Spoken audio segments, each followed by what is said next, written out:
And we're back. World Championship Series Challenger Day 2.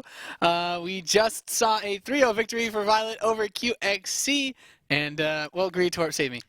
How are you? I'm great, man. I love what StarCraft we're watching today. Violet just was on a tear. A series that we thought was going to be pretty close ended up being very one-sided because I think Violet's just been on top of his game lately. I mean, he's been more and more accustomed, I think, to the American way of life. Yeah, he's been here for a while. He's been integrating well, and I feel like he's an American hero at this point. I think we can put the flag on him right now. We've assimilated him. We've sufficiently assimilated him. I think so, man. As it were. That's a very good point, and I'm sure a lot of people are very happy to see Violet moving forward into Premier League once again, his second season in a row this year. Our next match, though, this is one that I've personally been looking forward to quite a bit. I'm a big fan of puCK. I'm a big friend of puCK. I'm also a big fan and friend of Xenocider. Xenocider, the only player that I think has ever got this far that I've taken a map off of in a WCS match. I proxy Thor dropped him in the qualifiers last year. Yeah. Hey, that's all I got. You know, I got to cling to it. It's not much, but at least it's something. You should even omit that Thor thing. Yeah, just be like, I crushed him. Yeah. Well, I mean, you know, Thors are pretty heavy. Perhaps I did quite. It's like Roddy always talks about beating MMA, and he's like, yeah, I beat MMA. Void Ray rushed him. I was like, wow. Good job. And it was back in like Wings of Liberty when like if you got your prismatic alignment basically charged up. Oh, when you could get like flux veins probably too, so that the Void Rays moved like faster than Phoenix. So it was the point where it's like, okay, cool. Well, I beat Huck too. I had Cyclones. It's still a very good series that we have coming up. Both of these players very confident. puCK telling me he's like Nate, I'm gonna win. He's like, I'm not gonna lose to Xenocider. I'm not gonna lose any maps.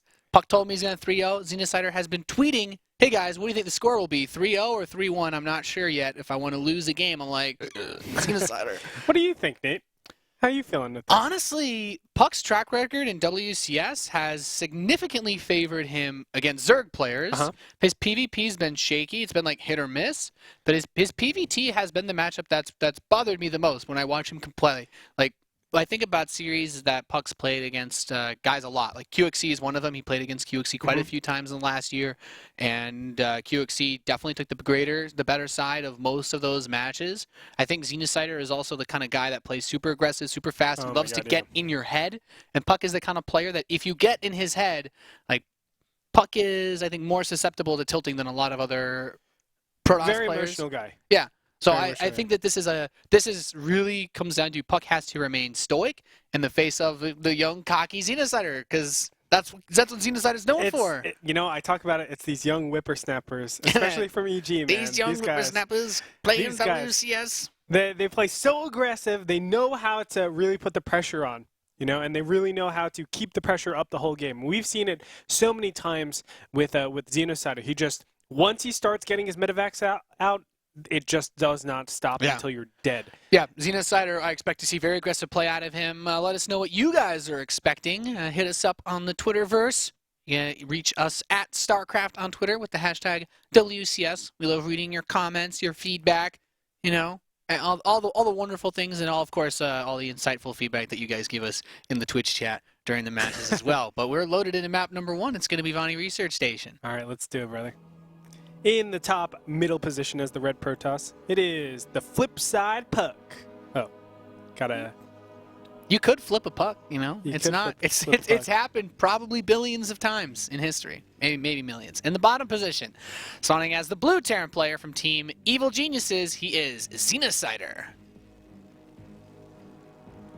He was like one of their latest pickups, although it's been a while since they've added anybody to the StarCraft roster. He's also very young.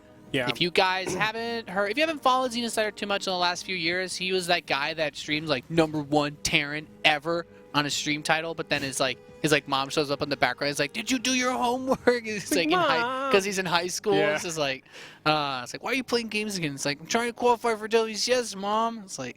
To be honest, I didn't know about Xenocider before he was picked up by Evil Geniuses. Didn't really know, well, I knew of him, but I didn't think he was like Evil Geniuses caliber at the time.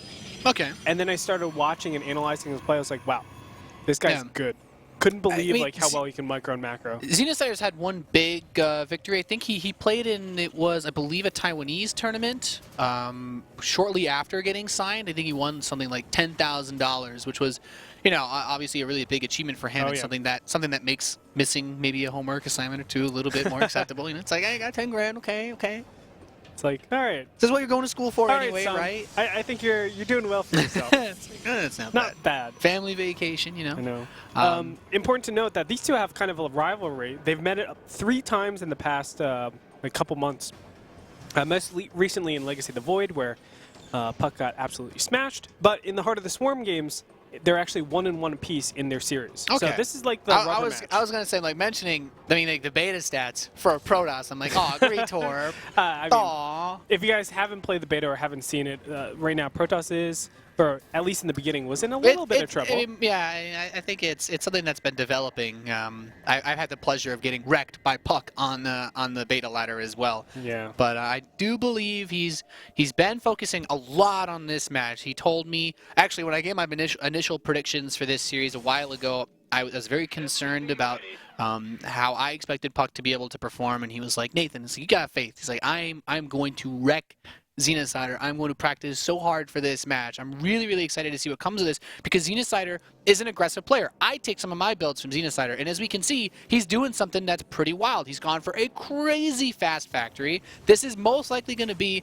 a quick mine drop. I don't think it was gas first because it should have been finished he should have finished his factory at 4 minutes. So it's still going to be really fast either way. I think so. And he did do this against puCK in one of the recent show matches, and I know for sure that he analyzed that game and saw exactly what he did and how he did it. So a lot of the preparations that puCK did, he knows what his opponent can do, and he kind of expects a lot of the stuff.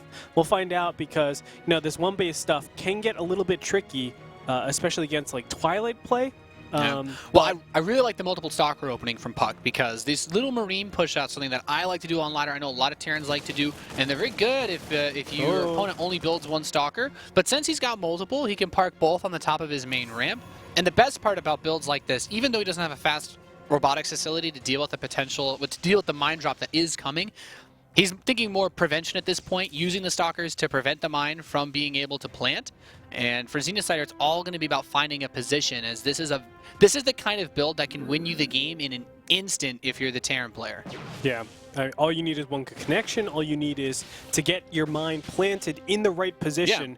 And what do you really have as Protoss to offer as defense? You have to wait so long. I mean, he needs a Forge out or a Robo out really, really quickly here to be able to deal with his opponent. Yeah, he has to stop the mine from planting if he doesn't have a Robo facility. Without detection, that's the name of the game. And this is actually getting increasingly risky to be out on the map like this because puCK, as strong as he could go for an attack, he really can't afford to let this mine get anywhere where it can be tactfully used. Like, he could pull probes away from the natural, but if the mine's able to relocate, it still gets tricky.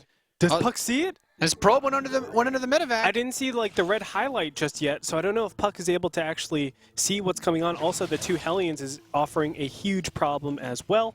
So the Hellions are going to go into the main. The mine drop is going to go into the natural. Or no, maybe both of them go into the main base. We'll find out. He's waiting to see which Nexus gets overcharged, and now puCK has to make a very tough call. He's like, okay, I'm going to move my probes away, but the mine, is he going to target? Okay, targets, but only gets 1 probe there. The Hellions still kill quite a few probes. 3 now. Oh, boy. That's quite a few probes that he's been able to pick off with the Hellions. And yeah, he has managed to push all of this back, but he picks up the mine, and I'm sure Xenocider will be back to go for more drops later. Just now the cannons are starting to defend against this, but like, he's just going to snipe a probe, pick up. He's like, yeah, I can micro. Wow, it's actually not the worst position for puCK, though. If you look at it, 34 harvests to 29, and he's on 2 bases where, you know, Xenocider is just now getting his own base. So it's not like he has double mule production. I feel like puCK is slightly ahead here. A good number of these probes for puCK still aren't mining, though, because he has to wait for that cannon to finish up to get the mine. Yep. One thing that I do like is he's got blink. He can actually go put pressure on the map if he's able to deal with these drops. But that's kind of where Xenocider, I think, still keeps a little bit of an edge. As long as those medevacs are a threat, puCK can't leave his base. So his blink he can't really use. Xenocider is going to have a very, very late stim. Xeno can't go for a killing blow anytime soon. I mean, the cannons offer a lot of defense, though. You can't overlook that. The cannons just being there stop immense amount of damage from being done to the point where you still have production. And look at this, Xenocider is a little bit late with all of his stuff. He is getting his upgrades, he's starting to get Marauders, but isn't going to be enough in time. We can see the units tab, 7 Stalkers out on the map, and he has stuff to really threaten his opponent. Yeah, well, this mine will be able to plant, and I think it's just outside the range of the cannon, so he gets 5 probes so far with this drop.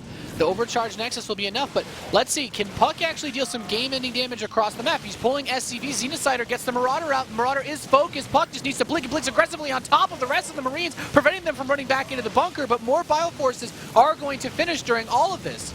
Yep, nice target fire onto the Marauders, and he's going to be able to maintain pressure, but it does force Xenocider to be very, very defensive for quite a long time. We can see Stim isn't anywhere near finished, and we can just have constant Blink Stalker pressure this whole time until that Stim pops out, because you can't really go out and be aggressive with knowing Blink Stalkers are out on the map. In the meantime, we do have Robotics Bay popping up here. We have 2 additional assimilators popping up here. I think puCK is in a really, really nice position. Yeah, I think there's still quite a bit of room left for puCK to put pressure on. As the Marauder count grows, it gets increasingly difficult, but you know, this bunker is quite isolated. The next drop is going to come in from Xenocider, though. This mine being so annoying. He's waiting for it to detonate, trying not to be baited too hard. The bunker does get knocked down. puCK blinking back, trying to keep all these Stalkers alive. It's so important he doesn't lose anything here. Nice. Very nicely done. I mean, puCK has been playing this really well, although he does need to finally go and defend his main base. It looks like he's finally going to start warping in some units. It's weird. Like, Protoss wants to be... They're in the middle of 2 worlds. They want to be attacking, but also you need to be careful of not taking too much damage at home. Now the Harvester count is still pretty equal. 46 Harvesters to 45 Harvesters in favor of the Protoss slightly, but with those mules, it helps them out with economy. So right now, I feel like a 3rd base needs to be taken for both these players if they want to continue. This is really tricky because Stim is done, so it's done now. So puCK does not want to be on the wrong end of the Bioforce at that point. He needs to come back home, play defensively. Like, if he sits here and takes any bad trades, it's going to be really difficult. You know, he can force out these Stims, which is nice because it'll drain the medevac energy, but his next big move is going to be based on the Colossi. Xenocider getting a very late 3rd command center. He went up to 5 barracks before starting it, so he has a tremendous amount of production available to him that if puCK gets knocked back, Xeno could go for a big, big push to try to win the game later on. Oh, yeah. And the Colossus is going to be so important here. I mean, getting the Colossus out in the right position, being able to snipe the incoming army, it's just the #1 thing that puCK needs to keep in mind. There's no sentries, though, so the army can just run straight up the ramp. There's the Photon Overcharge. The Colossus is here, but it doesn't have range, so it can't do too much pressuring. Yep. I love that he leaves the mine on top of that ramp because puCK is chronoing out the Colossi. And, good bait there. Let's say puCK's chroning out the Colossi, so he doesn't want to spend time building an observer with that robo facility. Yeah, I mean, that's the opportunity cost for making so many observers. But these days, I mean, I feel like the Koreans, like, they favor that a lot more, just having observers everywhere on the map. And we do have a couple of observers scattered. Actually, that's not an observer, but he has spotters all around the map to check for these drops that are incoming. Yeah. Because he knows Xenocider. I mean, puCK told me that he looked at all the replays, was saying that he always goes like 5 barracks before command center. So he knows not to fret too much about getting a really fast 3rd base, knowing that Xenocider favors not getting a fast 3rd base. Yeah, he's just playing with that Widow Mine now. He's like, okay, as long as I keep it on cooldown, then he can't push me and try to bait me into it. There's a lot that I can still do. But puCK is now in a point where he should be looking to take that 3rd base. Like, if he's going to go for a big push, he has to do it soon, or he's got to find a way to get a 3rd. But on this map, with the drops out on the map, it's very tricky because he could just be hit with a massive, massive assault in that natural. I mean, that's why he has units left over there. But it's going to be tough to take a 3rd if he leaves that there. This is Xenocider's sweet spot, man. This is exactly where he wants to be. Just super aggressive, doing doom drops. He needs to be careful, though. But it looks like a lot of the units are out of position. No, he's actually going to fall back there. Yeah, puCK's left a lot behind here, and I would argue close to too much. Like, by keeping the Zealots, by the way, a lot of Koreans have started to just drop on top of pure Stalkers. Like, they just don't care because Stalkers are so expensive, it's hard not to trade effectively against them. But by leaving Zealots there, puCK says, if you drop on my Stalkers, you're going to lose everything very quickly, so I wouldn't even think about it. Now, 3 Colossi. There's still a very wide angle here. Xenocider's going to try to just rush up straight into him. Nice force field's going to stop a lot of the right side flank, but is it going to be enough? That's the real question. One Colossus does get knocked down. The rest of the Zealots are coming in. Charge is so close, but it's not ready yet, Greetor. This is a really tough situation. Charge is going to be the #1 upgrade that's going to keep him defensive and keep him safe. He has the +2 armor as well, I believe. So with the +2 armor, I think Xenocider is still on 1-1, right? I think yeah, he's just starting his +2 upgrade. So this is a situation where those Zealots are really, really tanky against the Marines and Marauders. And puCK, for him, he comes up, he grabs. Oh, he doesn't get them, barely. Oh my gosh, and that does so much damage to puCK, as all of his Stalkers are going to go down here, or a lot of them, excuse me. But clearing up these medevacs might be the one thing that he could do to get back. Oh two still escape. Oh goodness, that was very tense because he didn't actually kill much. He didn't really kill any economy of puCK, but he's dragged the army on. He killed those very expensive Stalkers, and that opens up the door for the Vikings to deal damage. And puCK, he has the Templar Archives coming in, but Xenocider's got a Ghost Academy already on the way. He already has those 2 starports, so Xenocider is in a great position to produce whatever he needs to defend against anything that puCK goes for. puCK, though, he did still get that 3rd base. I think at this point, just looking to see as he gets more probes on it, where he takes those gases. If he takes the gases, or he's going to go for just a massive push, maybe add Archons in and go crazy on the Zealots, which we've seen some players do quite a bit. Yeah, I mean, it's a good style to do, but in general, we've seen Xenocider not do all too well against like High Templar styles. So I'm pretty sure that's where puCK wants to go, with just like a High Templar plus Colossus style, because we haven't really seen any ghosts pop out of him in a very, very long time in most of his series. That mine is like an observer. He knows exactly where puCK's army is. Even if it doesn't kill anything, he can see it all. All right, big drop is loading up. Where's it going to go? Probably towards the natural, or yeah, the natural. Is he going to force it again? He's going to leave the most injured medevac up front. Okay, he moved it back. That's smart. But now he comes up. A lot of these medevacs are still quite weak. puCK snipes one. Not too bad. He's going to drop mines out of these medevacs, leaving everything else. Maybe he was hoping that he would blink under that and just lose all of his Stalkers instantly, but it's actually quite good reaction. Very intelligent, by the way, of Xenocider. He could have actually dropped all over on the main base, but he realized, wow, that's right in the middle of where the units are on the right-hand side, and of course the units, the main army over at the 3rd base is where I have to be really, really careful of. So he said, no, I'm not going to drop here. Let's just back up and maintain our units as best as possible. That's the smart decision out from Xenocider. Now, puCK is moving into the dream composition now for Protoss, that Templar Colossus, which, as a Terran player, I think a lot of us struggle against this. Once the Protoss is able to max out, it's a very powerful army comp, but it comes down to a couple things. puCK is going to want to keep his Templars spread out. He's going to want to get cannons up at all of his bases in case Cloak comes into play. It's also just good for pushing everything back. He steps forward with these Stalkers, grabs a medevac, and blinks away.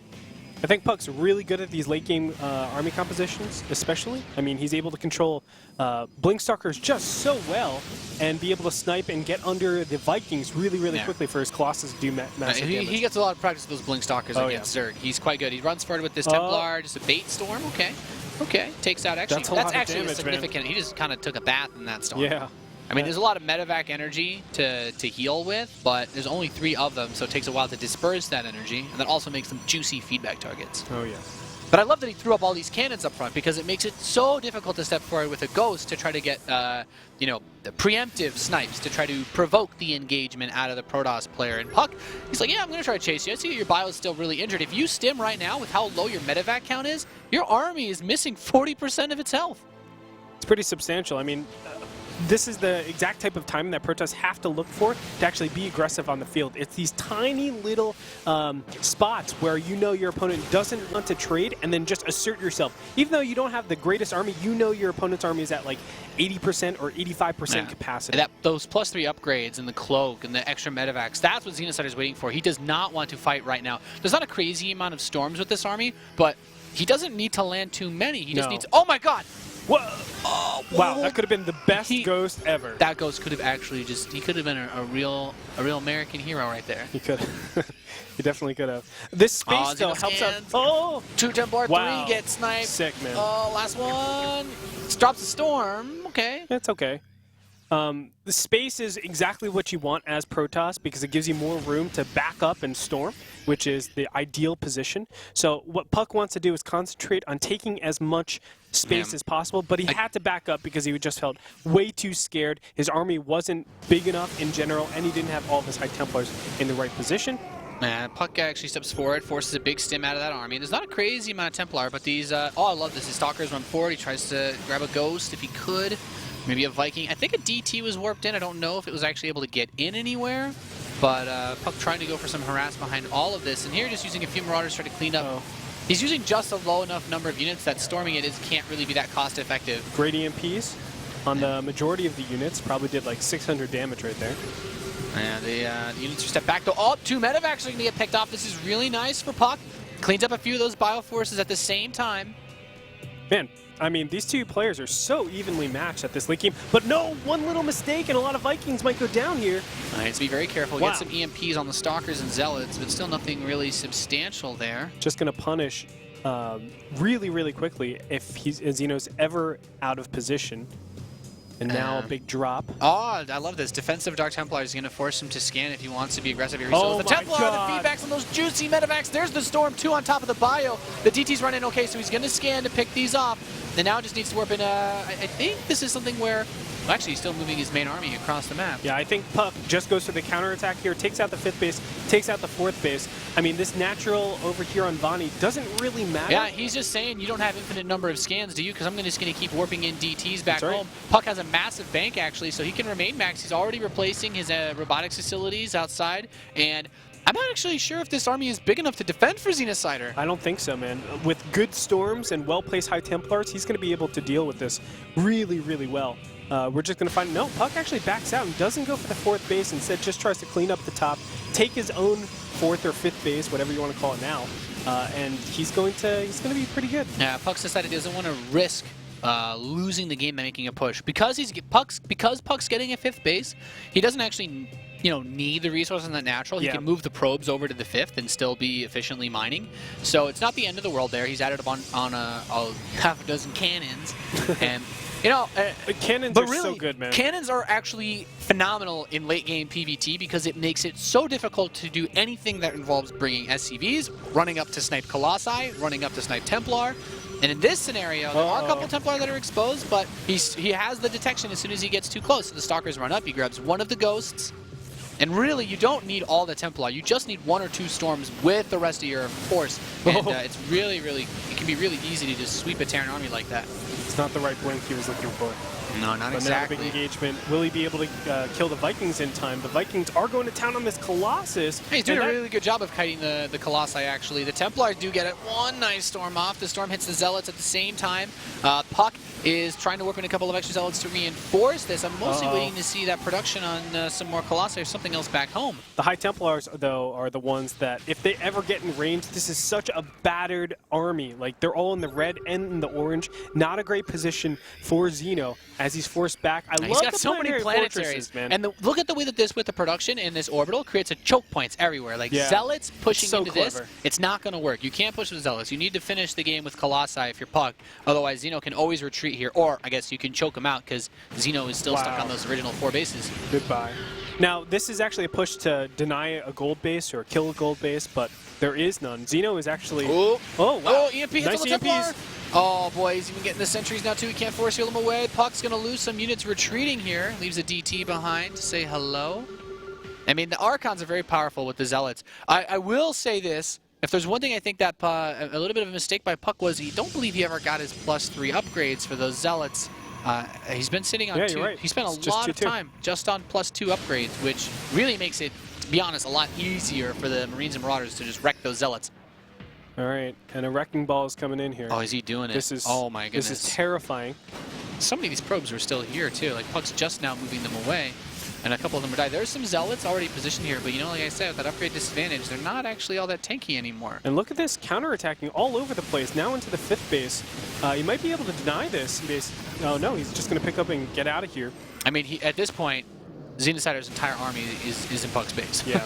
Like, that's the reality that we've been given at this point. And I do think that with Medivacs being this low, this can actually in a weird way, be okay if puCK can kill all of this. But if he Yes. manages to get away with it, like I feel like some Stalkers on the south side to catch retreating forces would be really nice. His Colossi aren't here. This is actually a terrible choke to fight in. He needs some sort of AoE to deal with this. Now all of his gateways are going to be obliterated. That means, look at the supply lead right now. And it's because puCK can't actually spend all of his minerals. Oh, he has his minerals spent right now, but you know, a lot of it is going to be in, I guess, Colossus, remaking the gateways and stuff like that. Man, Xeno has done a great job of just picking apart his opponent and being able to deal with all this. Being able to push puCK away earlier on really opened things up for Xeno when he got the big EMP on all of those Templar. Getting the EMP on the Templar forced puCK's army to retreat so far that he was able to load everything into those medevacs and just make that big drop happen. And now, Xenocider, he's mining off of that gold base in the southeast, and that's going to give him enough money, I think, to max out at least once more, whereas puCK, while he's got the money, I still don't know how he's supposed to spend it on. He needs to rebuild a lot of gateways. Another medevac drop going into the main base as well, as Xeno is just keeping the pressure up, making sure that those Colossus and High Templars cannot take any space whatsoever. And it's putting puCK in a very precarious situation where he just doesn't know how to go and push out and do those, you know, those game-ending moves. Yeah, he's been killed on a point where he can't establish himself well enough to actually recover that, you know, that death ball, as it were, of Colossus Storm. He's going to just drop on top of these Colossi. Really, really bold. There are some Zealots under here to help soak this up. One Colossus picked off, 2 Colossi. Number 3 gets snagged as well, and he does lose most of the bio, but for trading for these, I'd say it's almost worth. Oh, that full medevac does get sniped. Nice job, puCK. That is pretty nice there. But Xeno's been he's been macroing like a beast behind this. He's still up 30 supply. What is here to defend this 5th base? I think there was a Templar earlier, but oh no, it's just these Archons. So you might actually snipe the Nexus and back off. Or you can just take the fight. Kill the Archons, man. He just target fires all the Archons and just backs out from there. Good. That is really, really powerful. And puCK is in such a weird spot with no natural and no main anymore. And he really can't max out. Yeah, his cash money base got destroyed. Yeah. Like, yeah, okay, the 4th and the 3rd base are still chugging away, but that 5th base is what's supposed to allow him to come back into this. Oh, this is really nice for puCK. 3 full medevacs. Oh my goodness. Well, Xenocider drops 30 supply in an instant, but the Marauders come up once again trying to snipe the Colossi. Force fields are solid, but he did lose one of the Colossus. Oh boy, the supply suddenly even after a miraculous catch. That is incredible. What? That's exactly what he needs to do to get back into this game. But still, Xenocider, we can't talk about it enough. That gold base and this 5th base that's popping, or 6th base that's popping up here helps out so much. It's constant stuff that he can keep getting, whereas puCK had to remake all the gateways. puCK had to remake a lot of the units because they're just all over the place and he's trading inefficiently. If you look at the resources lost tab, Protoss is a little bit farther behind, and that's not where you want to be as Protoss. You want to be the cost-efficient race. So it's a point where, just based on the units lost, puCK needs to mine more than his opponent. How is he going to accomplish that at this point? Oh, well, he's going to try to get 3 more medevacs inside of puCK's base, but puCK, with a lot of Stalkers already prepared, maybe if you'd been able to blink under and prevent him from unloading, he could have done a lot, but the Marauders, now that they've exited the medevacs, will kill off the majority of these Stalkers. Definitely hurts puCK quite a bit. He's got another Colossus finishing up, but these pylons are also another problem. He could actually end up supply blocking puCK. Looks like he's just going to back up because another massive drop. Xeno's like, I don't want to fight you in the front. He's like, why would I do that? I mean, Xeno is just taking the right fights. He's never saying, like, let's go for those big 200 engagements. Let's always fight at these small little skirmishes. I think that's to split up your army. It's so smart. Look at the 3 most important pieces of tech are right here. Robo Bay, Templar Archives, and Cybernetics Core. Yeah. If he kills all these, we only get Zealots. And I guess he can make Immortals out of the robotics facility. But realistically, just Zealots, you know? Yeah. Like, it's not a good position. puCK trying to move out into the field saying, like, okay, if all your units just died in the top middle, I'm going to be able to push on you. But the sad truth is, the macro Xeno is just way too good. I mean, he's been so good about making sure he has the right army composition, making sure he has the right units always in position, and from there his economy is able to flourish. He has complete map control. He's doing everything right that he possibly can. Yeah, just slowly expanding while being incredibly aggressive and never taking a head-to-head fight against puCK. That's the best way to play this. In all honesty, like puCK's army doesn't really look like something that he could just beat. And I love this. He's unloading. He's ready to catch this. The Colossi are here, sure, but eventually he's going to knock that 5th base of puCK down again, and he's going to make life really complicated for him. Yeah, man. I mean, this important tech is still here. There are some units that are over there by the 5th base, but these medevacs, they just pick up and they're still forcing puCK to commit to this top middle. Realistically, I think puCK should just forget about the top middle position. He doesn't have to defend it anymore. Just go There's throw no down your other resources stuff. there. Rebuild the tech elsewhere. Like he's okay. Exactly. He started another cybernetics core. I would like to see him start, if possible. I guess he has to rebuild a Twilight Council if he wants to build another Templar Archives. Oh yeah, that's right. He lost his Dark Shrine too. Didn't even notice that. He has the Robos though, so he could build another Robo Bay elsewhere. That Templar Archives is pretty valuable to him as he's got a significant amount of gas. Problem is, puCK maxes out. Like, Xenocider still isn't going to take a straight fight. This game will end in a base trade if puCK wants to attack Xenocider. And with all the planetaries he has, that's actually really, really risky. Oh, one good feedback. EMP. But that EMP was quite good. He still has a Storm or two left on a couple of those bad boys, but Ghosts are coming up again, looking for the finishing blow snipes. Okay, he manages to push those Ghosts back. There's another couple coming up, and realizing now he's like, oh, I don't really have any Stalkers to actually deal with the Vikings. It's because I don't have a cybernetics core. It complicates things a little bit. He's going to run up. He's trying to snipe the Nexus. He gets it, and he's going to back off. He did lose a lot of his Vikings, but there's another big drop on the top. Beautifully played by Xenocider yet again. I mean, always pushing in two different places. He's never looking to fully commit, just kite, and then finally pick up when he feels like he can't do anymore and go from there. It looks like he just has enough stuff over here on the bottom. He's no going to take a fight. No Observer anymore. The Ghosts can just go him. Wow, he's actually targeting down the Colossus of all things with Ghost. Ghost might be able to kill a second Colossus here? I think so. Oh my goodness. He goes for snipe. He tried. He did try. He got close, but you know what the most important thing was is he saved his gold base, and now he's actually disabled the robotics facilities. And with that, there's not anything else puCK can really do. Maybe he still has that Templar Archive, so what does he do? Warp in a bunch of Archons or Templar, which are both not fast enough to catch up to these bad boys. Yeah, I'm not really sure what puCK does here. I mean, he's kind of out of options. I think, we saw huCK play against Xenocider, and huCK opened up a lot of Phoenixes in those games. And I think we're seeing why he opens up Phoenixes, because Xeno, if he is left just dropping all over your base and just crushing through, he will always find some openings to be aggressive, to do damage, and even at the later stages of the game where feedback and Storm is so prevalent, he's still able to find those openings to just shut down the Protest player. It's really quite incredible. He has not taken a massive straight-up engagement without having a drop somewhere at any point in this game, and that's the brilliance. puCK hallucinated a few Colossi, but this scan, like Xenocider knows now, he's killing probes on the left side. He's actually dropping meals on puCK as he continues to push forward. The Manor Mules dancing his Marines and Marauders as he grows into this 5th base once again for yet another snipe Greetorm. Wow. And that's going to be the nail in the coffin, I think. I mean, puCK is staying in here, but he really doesn't have much else. It's 193 supply to 96. puCK's just going to do the last engagement here and tap out. GG Xenocider will take game number 1 in a really, really exciting match. I mean, these two players are playing some high-level StarCraft. That was just really, really back and forth between both of them, and really it was all about Xenocider just constantly poking and prodding. Yeah. puCK was very solid from the earliest phases of the game. He didn't take critical damage. He lost probes here and there, but he did a good amount of job counterattacking.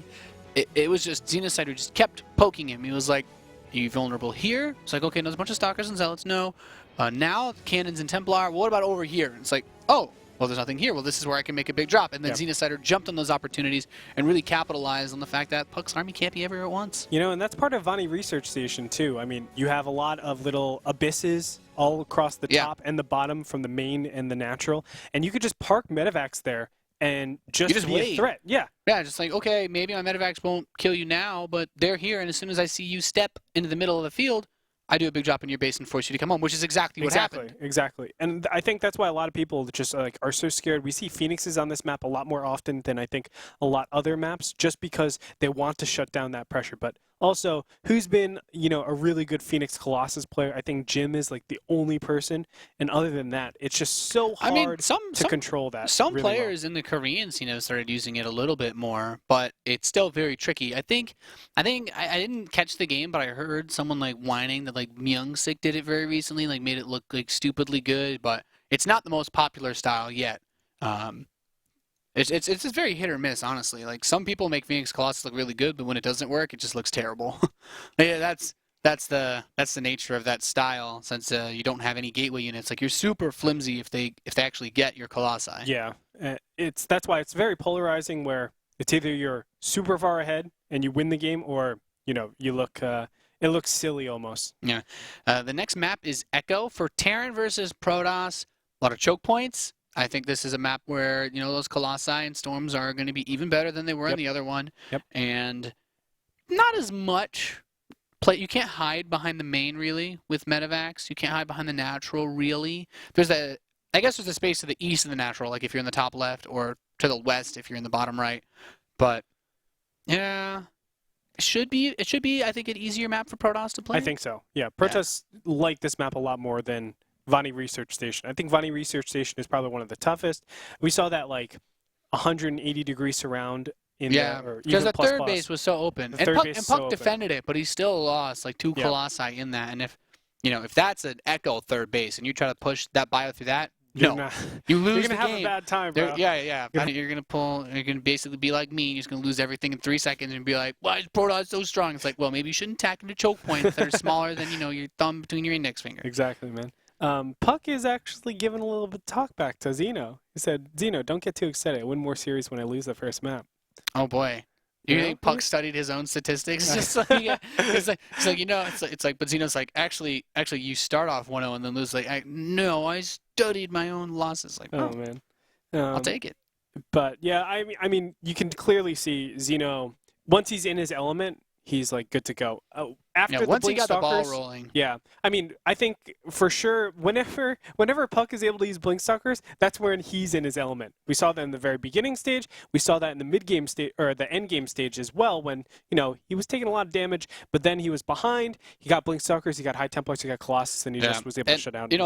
That game can turn on a nail really quickly if Xenocider lets that mine get too close to where the cannon's range is and he kills the mine. Oh yeah. Then he can't come in for the follow-up drops, which killed a lot of probes, even though he had to pull SCVs. And on top of that, if puCK is able to focus entirely on the aggressive port of the Stalkers, maybe he makes more Stalkers. Maybe he doesn't lose 1 or 2 here and there, and he actually just kills Xenocider, because that's one of the things that makes puCK so strong in PvZ. He's not really a Blink Stalker all-in type of guy, but he is so good at those defensive blinks backing away, it's almost scary. There's a lot of people these days that play this this style where it's you're doing one thing and you're doing that really well. Yeah. So it's either you're going all economy. We talked about it yesterday where players either go all economy or they go all attack. Yeah. And that middle range is actually really hard to master. And I think puCK is the type of person that loves to fiddle with that area. He loves to just be in that area and say, well, if you're not defending nearly enough, I'm going to be able to attack you with this pseudo all-in. And if you're not macroing enough, I have my third base. I have my fourth base starting. I'm able to keep going in economy and outplay you in just macro. It's very interesting because it's just puCK is, to me, not the guy that gets crazy aggressive at the start of the game. Xenocider is. We saw that from his very fast factory mine drop in just that first map.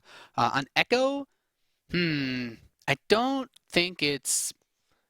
I mean, the main base is still within a reasonable distance of the main ramp to the natural. I think the natural nexus can actually hit the ramp with the photon overcharge. So going for any type of mine drop play like that, not as big on this map. Yeah, I'm thinking that Xeno could open up Reaper this game and just play standard. I think Reaper is probably the most standard. We've seen Xeno, honestly, I went through a lot of his replays. We've seen him do Command Center first. We've seen him do Reapers. We've seen him do just gasless fast expand. We've seen him do one base play. That's another big problem about Xenocider. It's just he's not predictable. Yeah, he's got too many moves in the playbook, and this guy needs to figure all of it out. He needs to win. He's got to win 3 of the next 4 games here as in the top left position. Representing Flipside Tactics, he is puCK. And his opponent already up 1-0 in this best of 5. He is the evil genius, Xenocider. Yeah, and I like that, actually, that puCK showed a little bit of a spunk in the pregame lobby. He's like, that's because he's the kind of guy that... in the old days, at least when I think about puCK, is it gets quiet after losing the game. It's like, okay. Then you know that he's feeling that extra pressure of having lost the first map. But it seems he's trying to, chill out, max out, relax, all cool, Yep. All you got to do is shoot some Terrans. Yeah. After school. Yeah. He is going to school right now. Xenocider is. And puCK. Oh, puCK did register again, didn't he? Yep. Huh. Talk to him about it. So it's going to be interesting. I wonder if he's going to open Blink Stalkers yet again. I mean, one of the big things about Xenocider, he's very Marine heavy actually in the early stages. Yeah, that's the biggest weakness of those plays is that when that Stalker counterattack hit, he was just getting one Marauder out, and obviously your production is limited when you go for those aggressive builds. But this game, with the gas timing, with the barracks timing, it's got to be a Reaper. Anything else would be really unusual. That could go factory again. Remember, he did that last game. Yeah, I'd still be really surprised just based on the map setup. I agree. Like if you look where a Nexus would be positioned in the natural, like unlike Vani, there's not like this gaping space where you could really put stuff to hide. Like you can't put the mine in between the two bases as easily. At least I don't feel you can. So it is a Reaper. And I think Xeno even took a SCV off gas, so he might be looking to just go barracks after this, maybe not even factory. I've noticed that Xenocider loves to go bio, very obviously, because bio leads into medevac drops, and medevac drops lead into wins for this guy because he just prints wins with bio, man. Like the guy knows how to play it really, really well. Nice engineering block will kind of mess up a lot of the things that puCK is capable of doing, and I love this, canceling the SCV and then remaking the engineering bay just so that it could like glitch over the engineering bay. By putting the SCV there, he forced 2 probes to be pulled. Yep. To try to block him from just standing there without building an eBay. And now that he did build an eBay, he has to let the Zealot finish. So Xenocider already slowing down puCK, at least from getting that expansion, quite significantly at the start of map 2. You might be wondering, like, why 2 probes? A lot of times, if you don't send 2 probes, 1 probe isn't enough to kill the SCV, and the Reaper gets there in time, so it shuts you down anyway. Yeah, in fisticuff battles, probes never win. They have the worst of all the workers in martial arts. That's right, man. They need to train more. Yeah. Need to lift more. That's what they need to do. Well, I think the part of the problem is the probes don't have arms. Oh. That in and of itself. Drones have arms. Be the whole they issue. I mean, drones have mandibles, man. They basically wear boxing gloves, and then the SCVs, of course, have the drills. But the probes, man, they basically try to like tase you. It's not sufficient. No. Not sufficient. All right, Nexus will be started. So still very standard play from both these players. I mean, nothing too crazy. This is still within regular range. Twilight Cancel will come up again. Now, this is very interesting because I know we've seen puCK go for Oracles a lot more. We've seen amazing Oracle harass from him, but he's opting not to. Bunker will go down from Xeno. I played a very disgusting game against puCK on ladder the other day, actually. He opened up with like 6 Oracles. Yeah. Yeah. That's what he does, It's actually pretty disgusting because they have so much damage. Even if you fully surround a missile turret trying to repair it, the Oracles actually just burst it down. Or they just kill all the SCVs repairing instantly too. Yeah. I have a feeling he won't use that build in this series. He gets to choose whatever he wants. He's got some trolley builds in stock. That's one thing puCK's definitely known for. Yeah. Oh, nice scan. Actually sees exactly what he's doing. And that's very interesting. I mean, Xenocider... Okay, I studied Xenocider a lot. Xenocider never, ever scanned in any of the replays that I saw before, ever. Actually, he never scanned. So it's really interesting that he's switching it up. It's also really interesting that he's getting a bunker down because he never, ever got bunkers either. I think the banter in this series has really made Xenocider like consider it from a different angle. He's like, okay, yeah. I really, it's no longer like, okay, I want to win this series. It's like, I really don't want to give this guy anything. Because they've been going back and forth for a little while about this upcoming match. You know, this series right here. And Xeno's put whether or not he realizes it, he's put pressure on himself by saying he's going to 3-0 the other guy publicly. Yeah, that puts a lot of pressure on both of you, that's for sure.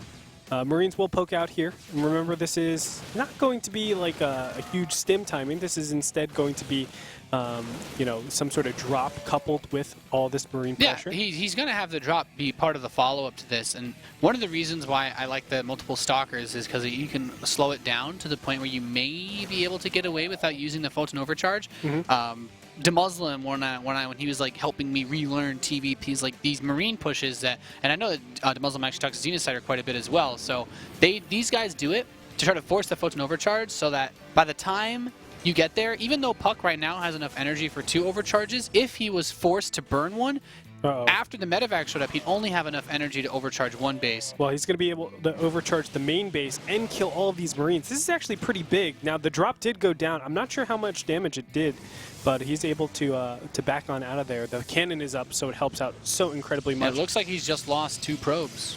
Not bad at all. That's not bad at all. I love that. He still drops the Widow Mine, making it look like, hey, I have stuff here. But, of course, it's not ready yet.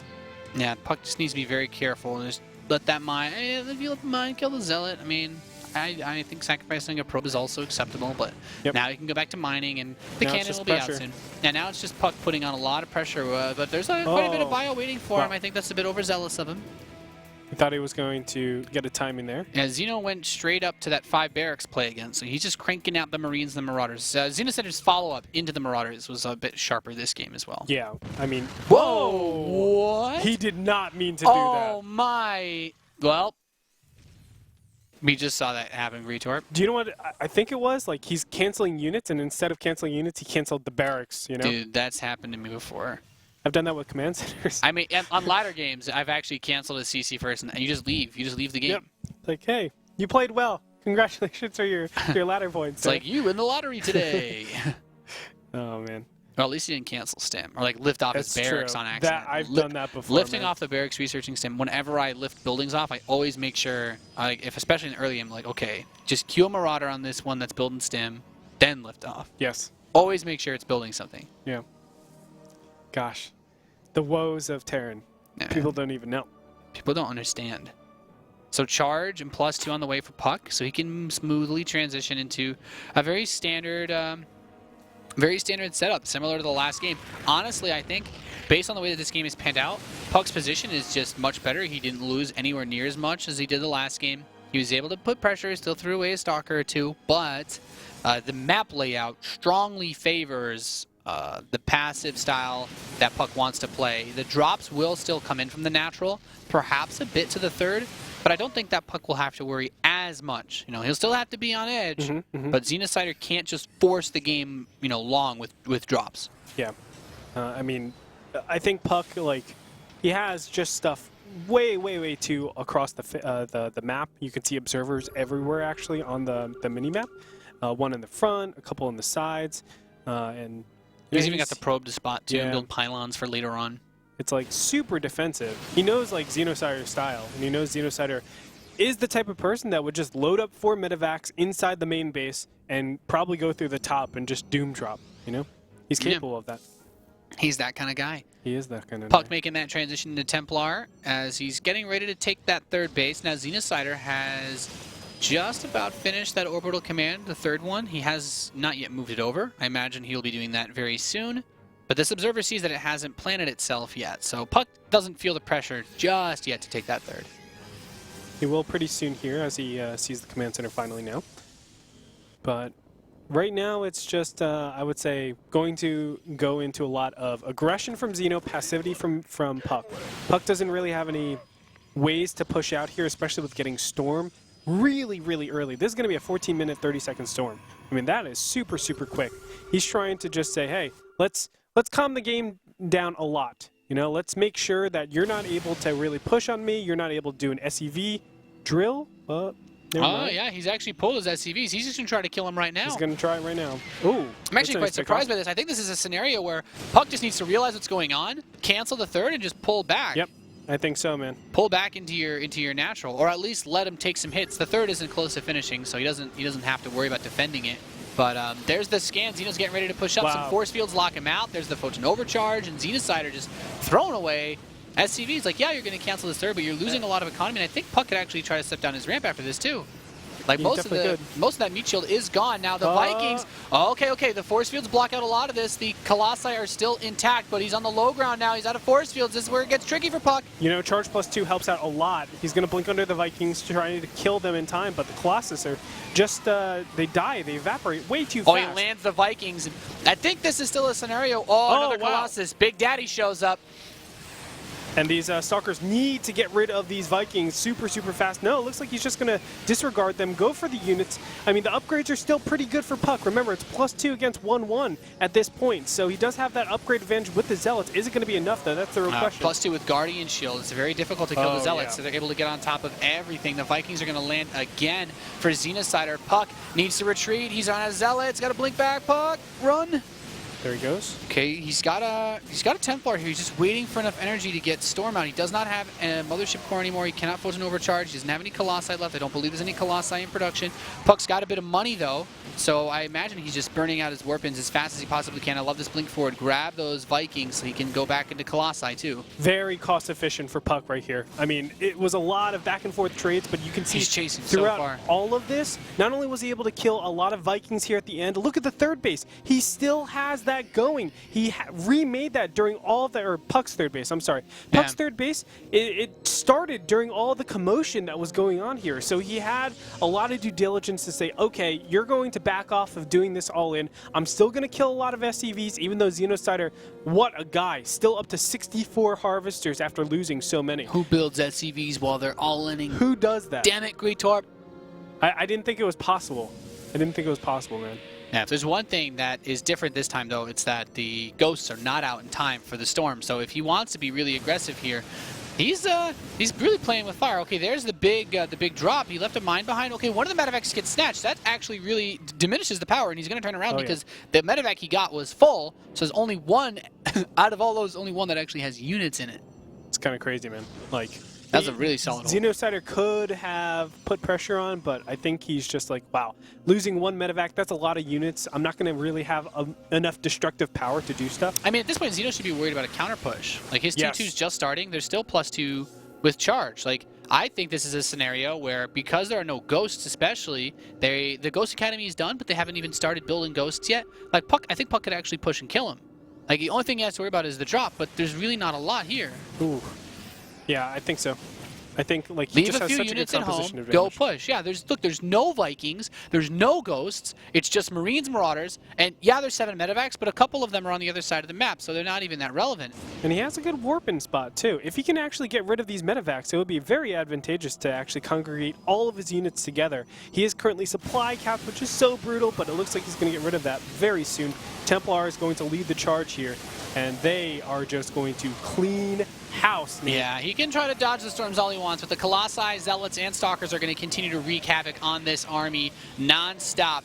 His army's starting to split up a little bit. He's pulling SCVs from the third base, and that Archon, he doesn't want to lose that. Once it finishes, of course, it will wreck SCVs. There's another Warpin of Zealots coming in to reinforce, and Xenocider trying to defend with everything he has, but puCK is up 49 supply to 90 now over Xenocider, microing that Colossus around, saying, yeah, catch me if you can. You got no Vikings. Wow, beautifully played. Beautifully played. I mean, Xenocider even brought in the drop all the way from the top left-hand position.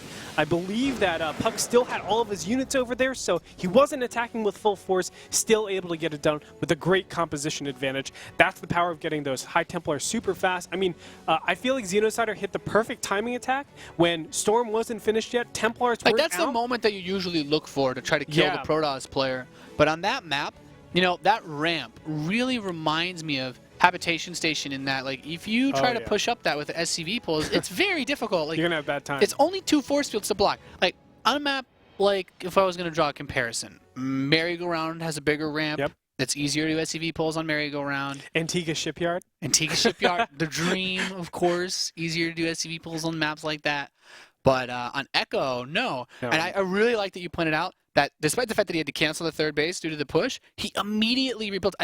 He must have like had a probe sitting there. I know. But it was over halfway done when the push was like finally like stomped back. Think how much you have to read into the spot. You have to realize that that's not that many SCVs to be pulling. It still is a lot, right? Yeah. There's still like 20 SCVs that were pulled. But you have to read that your opponent is still continuing to SCV, realize that you can defend against the attack and afford the 400 minerals, and then plant it, and then actually execute. That's third hard. Base. A lot hinges on that third base, because if puCK doesn't get that third, if he starts it after the attack is over, then Xenocider, I think, has enough time to build up the forces that he needs, because he has the 3 command centers. He starts to spread the SCVs out and rebuild them, as you mentioned.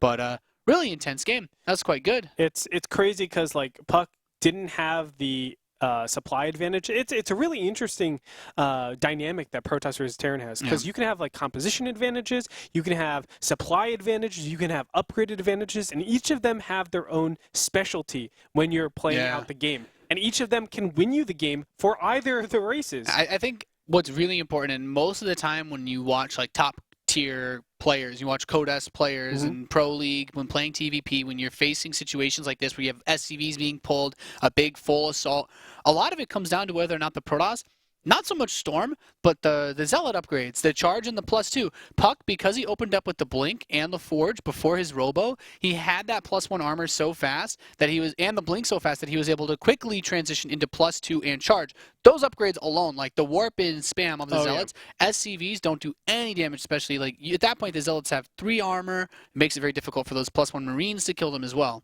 I think Huck said it in a recent interview, or on a show with Detro. I think that how you stop like a lot of those SCV pulls, he's always like, oh, double upgrades is a good way to stop it, because you just warp in a lot of Zealots and the Zealots just stay there. Zealots are really, really good in situations like that. And the difference between, I mean, there is a difference between 2-2 and 0-2. Don't get me wrong. The Zealots do a lot more damage when it's 2-2. But really you want that tankiness. Yeah, so that the Stalkers and the... Exactly. Yeah, and Zealots still do a lot of damage on their own. Yeah. Like, he didn't have a lot of medevacs at that push. I mean, even with just 1 armor, it's still 14 damage each swipe instead of 16 damage. The actual percentage difference isn't that much. It's 1/8. That's it. 12%. Really, really tricky. We are playing map number 3 out on Coda. We are just about loaded in and ready to kick off map number 3 here. You're watching the World Championship Series, North American Challenger, Day 2 in the top left position, spawning as the red Protoss player, representing Flipside Tactics. He's puCK.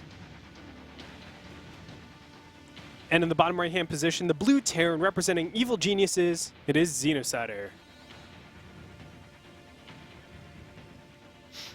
So Coda, this map, TVP, I think it's paradise for Terran.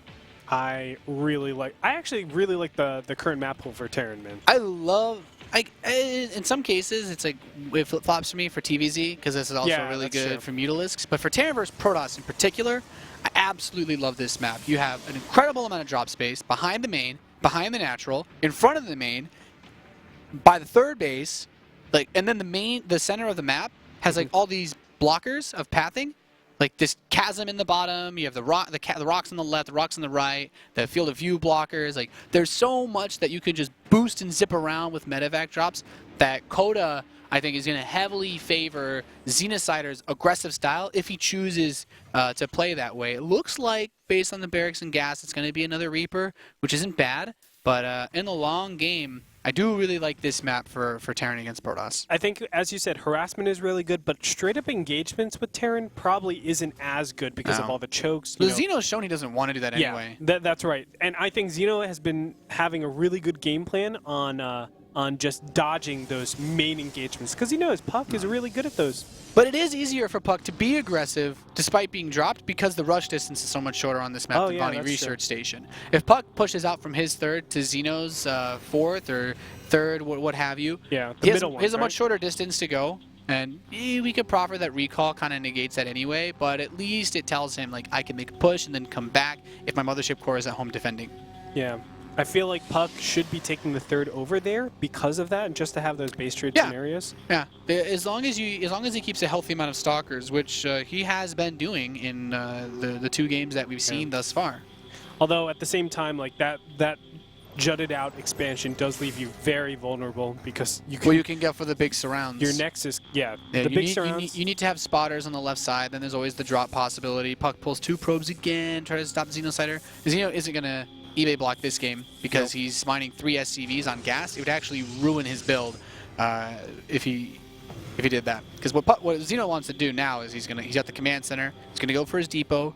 And then we're gonna see him get his factory. And he's gonna do once again that 2-base mine drop play, which is very strong. And if you didn't know, like, puCK has said in the past interviews that he's terrible about mines. Like, he's just not. I don't think any Protoss likes playing versus mines. Like, unless you like Rain in the old days when he basically just opened up Forge every game against Terran. He's like, yeah, I don't really want to play versus that. Let's just build cannons at the start of the game. Nowadays, Terrans aren't even afraid of that. I'm like, oh, you got a cannon? Well, which half of your mineral line can I still hit the edge of? Yeah. it still like has the range to see it sometimes. And that's all you need. You only need one good mine shot to get a massive lead in this game. The same way that like the Oracle only needs to find one sweet spot if you're the Protoss being aggressive. The puck hasn't shown any Stargate tendencies in this series yet. Nope, not yet. And definitely is like a premeditated type of thing because, you know, he's so known for Stargate play, and then now he's switching it to 3 times in a row, Twilight Council. Remember, the series is 1-1 apiece for both these players, so we're down to a best of 3. These guys are fighting for a premier spot and $2,500. That's not nothing. There's WCS points on the line for this. There's quite a bit that these guys are fighting for. The Reaper's going to come in. He wants to confirm what's going on. I think did he see the Twilight Council in the corner? Maybe. Let's find out. Oh, he okay. did. That's nice. Wow. That's nice. But did he see the gateways? Dun dun dun. Well, I mean, you're gonna go up to 3 gates anyway, right? So yeah. That's not Well, a huge it could be surprise. 3 gates. It could be 6 gates. That's true. There's that range, right? We don't know how all in he can be, and by the looks of it, puCK is moving across the map, very similar to how we've seen it before. This is a spot where these Marines can actually push you out of that center control and just sit there. Yeah, because they have the field of view blocker. Yeah. That really complicates things. puCK can't as easily thwart the aggressive maneuvering, because I still think what Xeno intends to do is, as his medevac moves out, then he pushes the main base with or the natural, with the Marines. Wow, he's actually going a weird way around. Yeah, he's running around. I guess he's worried about an observer seeing him, and he would be spotted. Yeah. But maybe he's just going to chill here. Maybe the medevac pushes him over, or he's... I don't know. Xeno's doing something weird with his Marines. But puCK is already preparing for a counterattack. He's got a very fast cannon in the main. Maybe that's his main, or... No, he's building in the natural. So I guess the Stalkers are hoping to defend the main base from the first drop. He definitely needs something over there because he doesn't have a robo for a very long time. Now, that pylon is so aggressively placed. I feel like he has to be thinking about going for a counterattack, or this is just to spot a third base later on, which is still pretty risky. No, I think he wants to put pressure on. There, the cannon goes up. Oh, here we go. First mine's going to burrow. Not in range of anything. Second one, nope. Okay. Doesn't get anything. Oh, okay. Detonates on 2 probes. That's okay. But now the natural expansion's under attack. The Stalkers are coming up to defend against this. Oh, he attacked the rocks for a second. Bit silly. And I think, Blink's almost done, so he misses out on his chance to get that. Actually, maybe he just blinks on anyway and tries to chase. Yeah, okay. Well, puCK's going to do it, and he gets the medevac. Oh, you can't run. You're not fast enough. Wow. Picks it off. Wow, that is gigantic, obviously, killing and the cannon got both mines. So unlike any of the previous games, Xenocider does not have that threat to say, I'm back. No. What do you do in this spot? I mean, you have to defend your main base and your natural at the same time. That's a lot of position, and you have no Marauders on the field. It's just Marines here. He's going to be able to just, if he kills this bunker, the game is most likely over here. Now he's just going to blink right on top of it, knocks it down. 1 Stalker picked off so far. All the SCVs from the natural expansion being brought. There's barely any Marines to defend against this, and puCK, he's not going to go for another aggressive blink. He's just chilling. He's going back. So yeah, I'm just going to keep blinking away from you because you can't kill any of this. You don't have any Marauders. You don't have Stim. And all your SCVs are dead. 16, 18, 19 workers picked off. And puCK's like, well, guess what, baby? My shields are coming back now. I know. And, of course, Blink is going to be reset, so it just helps out. The Stalker count gets just he's one-shotting the Marauders. It doesn't matter anymore. Yeah. He's killed all the units that were actually a threat to his army composition. More SCVs are pulled out of the main base to defend against this, and now puCK is just... He wins. GG. Yep. GG. Xenocider taps out, and puCK goes up 2-1. I really like this because this is one of the things that, as a Terran player who mind drops a lot, the build Xenocider used this game is like the only thing I really do in this matchup. And the biggest fear that you have is losing the medevac. Because as soon as that's gone, you know the Protoss can always do something back at you, but that's the phase when you're building your barracks and starting up Stim. You don't have anything to defend with. Even the 6 Marines, though, and the medevac, does it really help that much against that many Stalkers? I mean, it's still a scary position. I'm not saying that it's, of course, going to help, but I feel like the build overall, puCK has just a really nice response to it. I mean, we've seen this a lot of times where sometimes Protoss will just 4-gate and not even go for Blink and hit super early with Forges. I'd say because he has because he had the cannons there, that maybe it's questionable. But I think if you don't kill that medevac, if the medevac has full health and he keeps poking in and like trying to snipe pylons around your base and hitting probes outside the cannon range, I think that can be enough to make puCK warp in at home. And if puCK doesn't warp in at Xeno's base,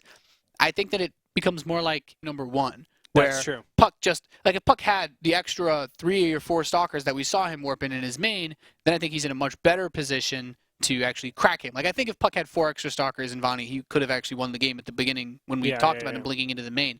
So it was still really good by puCK to recognize. He's like, oh, that medevac stopped for a second. I think your boost is going to run out. I think I can catch you. And then, of course, the counterattack. He's like, well, there's nothing you can possibly do to me now. He just has a material advantage, and he goes from there. 1 second. Yeah, so it's really good. I think the vetoes might still be up. Maybe we can see what the map pool is. No, okay, not yet. So we're waiting to get an invite into the next game, guys. A really good opportunity to let us know how you're enjoying this series. It's been pretty hectic so far. Tweet at us at StarCraft with the hashtag WCS. We love hearing your guys' feedback. We are getting into the lobby now, but yeah. Good day of games so far, and we have 2 more best of 5s coming up after this. Of course, you guys will still be able to see Masa, Estrella, Jaedong, and Suppy play. And in the last couple, Premier Deciders. That's right. I mean, all these guys are fighting for, as we were talking about before, spots in Premier and also a lot of money. So obviously they want to do it. They want to get there. A lot of these guys also are multifaceted pros, I would say. Of course, I'm talking about Suppy in particular. Suppy just recently won the tournament. Suppy's just like pro gaming on multiple levels at this point. He won a tournament in Heroes of the Dorm, or Heroes of the Storm. You guys college tuition paid for. Yeah, it's pretty cool. You know, you erase like that from the back of your mind of something you have to worry about, and then suddenly he's like, oh, pro gaming, yeah. Now I'm actually in a really good position to really just focus on my practice. It's funny. Suppy's probably like, this pro gaming thing's pretty easy. He's just a pro gamer into so many different things. Keep in mind, he won with the CSL team the last, like one of the recent CSLs for StarCraft. Oh, yeah. He shreked the CSL StarCraft scene. He just always wins for his collegiate league. If you're in college right now, definitely check out anything and everything that has to do with like the college leagues because they're really focusing there. But it's really amazing. It's really fascinating where Suppy is able to beat Jaedong 2 weeks ago, come in, play Heroes of the Dorm, win that, and now potentially come here and get into Premier League. That's going to be the big test because now Jaedong is in America, so it's going to be there won't be a latency advantage for Suppy in this series. Well, at least the coming up series. But I'm very interested to see for this series. Like, does Xenocider change up his builds? I mean, both of them haven't changed up anything yet. Right? They both done close to the same exact thing every game. The only difference is that on game 1, Vani was a much faster factory. Yeah, but so far, like, Xenocider's trying to play in that mid-game high aggression. puCK's trying to do high aggression in the early game and then back off in the high aggression in the end game. And it's just been really, really back and forth. I think, in general, Xenocider isn't going to switch up his style. He's just going to hopefully just play a lot more conservative, a lot more defensive in the early game stages. And puCK won't be able to get nearly as much damage done. Now, it does affect his like mid-game strength, Xenocider's mid-game strength, but it still allows him to get there. And once he gets there, he knows he has the slight advantage with how much aggression he can put on with Marine Marauder drops plus mines. That's like Xenocider's strength, and I would argue that's a principle that a lot of other Terrans are currently basing their strategies off of, especially in the foreign scene. Bunny really likes 2-base mine drop. His mind control is something that like DeMuslim and I studied when we were watching the games that they were playing over there, and I think DeMuslim himself is someone that does it. I know Xenocider does it. Players like Marine Lord don't do it as much, but in the Korean scene, I think the 2-base mine drop has been like a staple standard for like the last couple of months. I mean, it's really good. It forces Protoss to like move off of their base for quite a long time. A lot of times it's indirect damage, so you can't really like. Well, you can compute it, but it's hard to really be in the middle of a game and be like, oh, I didn't kill probes, but I killed a lot of mining time. Yeah, I guess the real idea of it, when I think about it as a Terran, if someone asks me, it's like, well, Nathan, why don't these guys open bio? Or like, why don't I play like bio with like 2 or 3 racks openings after Reaper instead of Factory? And to me, it's if you're playing with early Marines and the Protoss scouts it, then the Protoss has like usually very clear paths to defend. Yeah. Like if you photon overcharge and you have a force field and they can't run by your main ramp, bio pushes generally aren't going to do much to the Protoss.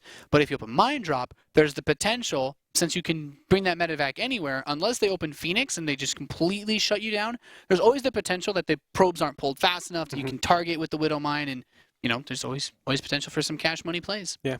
I think so, man. I mean, there's just such game-ending damage with mine drops. I think that's what Xenocider has been favoring that. But nevertheless, game number 4 in this best-of-5 series, puCK is up 2-1 over Xeno in the top left-hand corner of Cactus Valley. It is our red Protoss.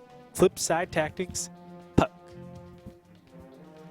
And in the southeast position, the blue Terran player representing evil geniuses, he is Xenocider. You know what puCK prophesized, man? After the first game, he's like, hey, buddy, I win my matches where I lose the first map, and now I'm up 2-1. It's scary. It's scary when puCK says something like that because he has a lot of, obviously he has a lot of confidence in his play. He has a lot of confidence going into this series. We'll be interested. You know, I always think of, like, you mentioned adjustments and how these guys, like, change their builds and stuff like that. A lot of times you don't want to change your build mid-series because you want to fall back on what you've practiced over and over and over again. Even though it's like it's gotten you to a point where you're down 1-2, it's still going to be normally the best equity in terms of how well you can do in a series. The gains that you would have in terms of how optimized the build is because of how often you do it are generally worth more than the surprise factor of something that you could potentially mess up. I do agree with you in that regard. This map being as big as it is, I'm not surprised to see Xenocider is going to just say screw it and go CC first. He's picked the most macro-oriented build that he could go for. He's like, I want to get aggressive. I want to make something happen. This is a map where I wouldn't mind puCK bringing out that Stargate play that you mentioned before. No, not at all. But I think Blink is also still pretty solid on it as well. Especially for Xeno, for the openings, of course puCK would never be able to know this, but for the openings, when you go CC first, normally it's at least 2 barracks or 3 barracks that you go directly behind this. So he's going to be very bio-heavy. Now he has a lot of bio, don't get me wrong, but we've seen Xeno really like to go marine heavy. This is very unusual. This is highly unusual. Xenocider going barracks gas against Protoss. Close to unheard of. I've seen meching players do this, but I haven't seen bioing players do this. I don't think Xeno wants to mech. I think the goal of this is to just get a mine drop again. Yeah, but this is the most flimsy way that you could open against Protoss. If Xenocider, if puCK, for example, had opened up with a Zealot Stalker Mothership Core, this is one of those things that you're like, oh, I want to try this on ladder, and then the other guy just like, you know, Zealot Stalker Mothership Core, you lose instantly. There's nothing you can do because your marine production isn't fast enough to actually deal with a Mothership Core. You need the 2 barracks after a CC first for a reason. Of course, like you said, there's no way puCK could just know this. Yeah. But when he sees it, it's going to be very weird. Like, if he spots this... I want to say puCK just dies, or excuse me, Xenocider just dies to 4 gates. I'm not sure when this honestly, I'm not sure when this mine drop, or mine comes out in time. I think it's too late for puCK to try to do that. Like, if he... Yeah, I'll definitely give you that, though. Like, if you were to know that your opponent was the kind of guy to go CC first into factory, you could just 4-gate him. Yeah. Like a regular CC first can hold it because you have 2 barracks, you have a lot of Marines, but you don't have, you have nothing. Isn't that the beauty though of like a best of series? Like he's saying, okay, how often does puCK really 4-gate this build is so out of left field that I don't think there's any Protoss that could play against someone and think I'm probably going to go up against this build. Like, no, this is very, very unusual. So puCK, wisely, I think, sticking to his guns, like, yeah, okay, it wasn't like a Nexus first or anything, but he's still going to go Blink. He's still probably going to get that Forge to follow this up before a Robo facility. So, Xenocider basically doing the same thing. He has a little bit more money, though. Yes. The tech is delayed a lot more than usual, though, but you know it's all looking very similar to what we've seen before. Now, I do want to mention one thing. When I see a command center first as Protoss, I'm never ever thinking that they're doing this type of build. So we might be in a situation where puCK goes up for a lot of a lot of gateways, doesn't get the Forge, trying to be a little bit abusive, and then just straight up does not have the material to deal, or the vision to deal with the upcoming attack. There is no Forge yet on the map, and puCK might be thinking to himself, well, if you're going regular CC first, then you're probably gonna be pokeable with Blink Stalkers. Yep. And maybe that's true, but still, he doesn't have anything that can actually deal with the Widow Mines. Oh, it is scary, man. And he will have 2 Widow Mines. Do we see a Forge coming up anytime soon? No, we do not. No, he's just going up to 3 gates. He has nothing else. He's taking a 3rd base. 3rd Nexus. So this is... It's not necessarily bad. No, not at all. I actually like it a lot. I mean, considering how the series panned out There's so the Robo. Okay, so he's what, 70? No, he's really closer to 90 seconds away from having an observer on the map. It's about 85 seconds if he chrono boosts. So what it really comes down to is if he sees it, and when he sees it, I don't think he's going to spot it, but it's also taking a long way around. It's not going directly over there, so that buys puCK some time. It just matters, I guess, most like where his units are, because the third base won't have enough probes on it to be worth mine dropping, right? So he wants to hit the main base. So if puCK saves that and doesn't lose a lot of workers, he's just way ahead because Stim is coming in so late that Xeno could not possibly punish this third. It's actually not possible for Xeno to punish this third except for killing probes with the Widow Mines. Wow, check this out. Raven popping out for Xeno. Like, this is really, really crazy stuff. Yeah, this pylon spots this, and maybe he sees the third Nexus, but I think it's more important that puCK sees what's coming on. He needs to get away. The Mothership Core was in the natural. The first observer's on the way. Oh, mines burrowing. Wow. Nope. Okay, 2 All right, probes. both dead and just 2 probes. This is phenomenal for puCK. This is the ideal scenario because Stim is just now starting. Like I said, Xenocider, he cannot punish this whatsoever. Oh my God, he just lifted off. He did it. He just canceled his Stim. Now it's starting again. Oh. He just delayed it by like 20 seconds. No. I'm so sorry, Xenocider. He talked about it in the last game. We jinxed him. We jinxed him, man. My Terran heart hurts right now. I can't wait to... Did he clear out that Widow Mine in the main base?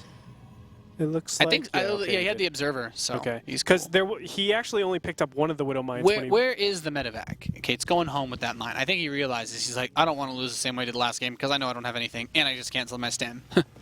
Xeno does see, though, that the third base is up, so he should expect this to be very light pressure. Yeah. He's got I'd say he's about like, what, half, maybe 2/3 the Stalkers that he had last game when he went all in. Yep. And there is a pretty close by pylon, I think, or maybe that's just the probe to the west of this.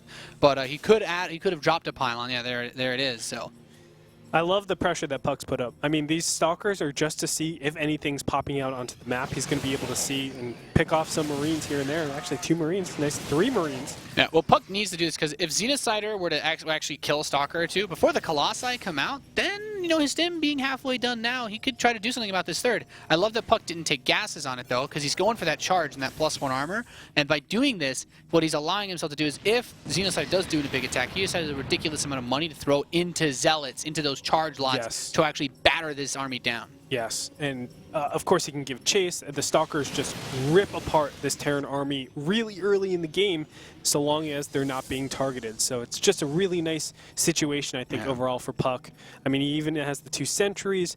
I think the sentries are such an intelligent spot. I mean, a lot of times, these days Protoss don't get sentries, and if they do, it's just not enough a lot of the times. You need 2, I think, for 1 in the main base and then 1 in the natural, or 1 in the third base to defend against both areas. Yeah.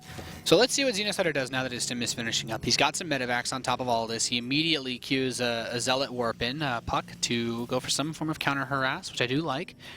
puCK's got his first Colossus out. I think number 2 is on the way. He does not have Thermal Lance yet. This is the one phase where puCK will still be vulnerable because that's a lot of bio. Yep. He needs to overcharge this Nexus immediately. puCK doesn't need too much. He just needs time. And then I think then as this base pays itself off, puCK is going to be, well, a rich boy. Yes, he will. I mean, it all comes down to this one attack, and this Raven is actually really strong too. I'm really, really interested to see what happens with this Raven. Looks like okay. PDD. Thing is, PDD actually blocks the Nexus cannon from firing and the Stalkers. Yeah, the Stalkers aren't even firing anymore. He just runs up and targets the Colossus. Okay, manages to escape for now. There's that big Zealot Warp in with the charge. He force fielded some of the bio in. I mean, if he can defend this third base, I think puCK's just in a fantastic position. Thermal Lance is so close, but it's not ready yet. The Zealots are not in position. The Stalkers taking a lot of damage. Third Nexus does go down. He could try to immediately rebuild it, but he has to spend so many more resources defending. A nice pickoff by Xenocider. Meanwhile, third base blocked by puCK, though, so he's still doing something. He got a lot of money off that third, I'd say. But man, I mean, this is such harsh pressure here. And now, going to be blinking up. Oh my God! What does he get? No, he doesn't get the one with any units in it. There's just a cannon here to defend. And at this point now, the 2 Colossi are going to show up, but they're actually very vulnerable coming out here like this. Yeah, Xenocider's just going to go full pult. It's like, yep, I see a Nexus. Let me just kill that. See you later. Peace, bro. Oh man, what a rough spot. What a rough spot. And he's already canceled the third again. So puCK basically on 1 base economy at the moment, as he does need to restart that main base command center. Man, these 2, like, they know each other's styles so well, and they're able to just try to... puCK had just been able to buy himself just a little bit more time. I think if Thermal Lance finishes and he has that second Colossus there, then that's the easiest hold ever. Even with the point defense drone, like he still did a pretty good job of trying to hang in there. Now that the switch into Templar begins, the +2 attack is on the way for Xeno. Like he will have +2 armor now, puCK. So those charged zealots are a bit beefier, but you know, he would have liked to have a third base on top of this. I agree. I mean, this is a spot where Protoss never, ever, ever want to be in. I think what puCK needs to do here is just sit back, wait basically the whole game, and just defend. If he tries to ever push out or do counterattacks, he's going to be in a spot where he's just behind economically. Just wait until you get your main up, wait until you get your third up. Hopefully, he makes a big like medevac drop mistake. And right now, it looks like it could happen. It really does, because we have a huge slew of medevacs. No. I mean, there's a bunch of stalkers that are also watching this, right? So I imagine that Xenocider is going to turn his sights on the third base again. He's going to drop on top of the Colossus. Oh, boy. There's the Guardian Shield. Oh, yeah. Both full armies God. coming in. Absolutely everything drops on top of the Colossus. He's trying to run away. One picked off, two. Number three, all just barely escaping. But, I mean, he's going to chase it down. It's got like 10 health. Yeah, not a good spot. Time War. Manor Mule already dropped by Xenocider as he's pushing in. puCK loses all his Colossi. I don't think he can be stopped now. I don't think so. GG. Xenocider ties the series up 2-2. puCK, you know, based on the way that game opened up, it's like Xenocider had more money than he normally would with an attack like that because of the command center first, and he started his third command center afterwards. But really, I'm trying to think about how puCK could have actually tried to buy himself time. It's tough. I think I'm not sure. You might have to go. Okay, here's the problem.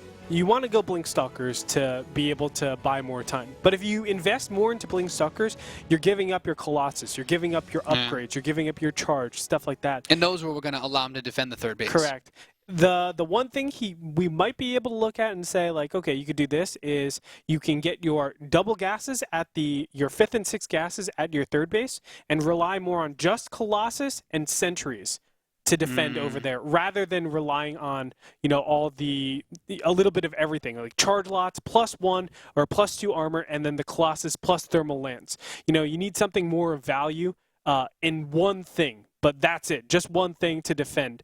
And if with that extra gas, you know, you can go Sentry Zealot pretty efficiently and use up all your gateways, you can get a lot of Stalkers a lot more at the same time, and then just rely on better positioning with your Colossus and Thermal Lance. But still, it's like, it's difficult. It's not easy. It's definitely not easy. Yeah, that's just such a tricky position to be in as puCK, because the map also just allows for those big drop plays to come into. Like that third base, much like on Vonnie Research Station, there's just such a wide angle that he could attack from. Like, he had so much surface area to hit it from. Like, I think that's... it comes a bit down to the map. Like, the maps where puCK was able... Like, Echo was a long game map that puCK was, like, safe against the drops for that reason. And that's why Xenocider went for the big all-in. But the final map, I think...